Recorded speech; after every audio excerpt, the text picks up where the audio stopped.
तालुक्यातील ज्या शेतकऱ्यांना थोड्या जमिनी राहिल्यात त्यामध्ये 13 गावातून तळेगाव उरुळी कांचन रेल्वे प्रस्तावित आहे। तिला संबंधित गावांचा पूर्णपणे विरोध आहे। त्यामध्ये आमचा सुद्धा लोकप्रतिनिधी म्हणून विरोध आहे।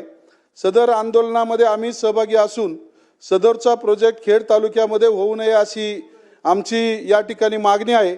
त्यापेक्षा पुणे, चाकण, नारायणगाव, संगमनेर, नाशिक ही रेल्वेसाठी जागा संपादन झालेली आहे। तो रेल्वे प्रकल्प झालाच पाहिजे असे आमची सगळ्यांची मागणी आहे।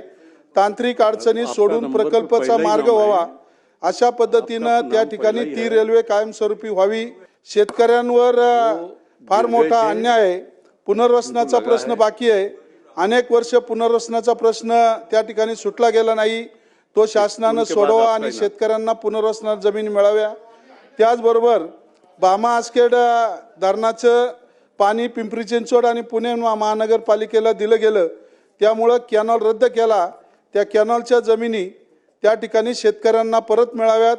त्याचबरोबर लाभ क्षेत्रामध्ये संपादित केलेल्या काही गावांची मागणी आहे, त्यांनाही जमीन परत मिळाव्यात।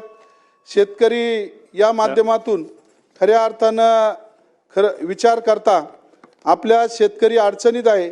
त्यामुळे अतिवृष्टीमुळे झालेल्या नुकसान भरपाई लवकर मिळावी, कर्जमाफी लवकर व्हावी।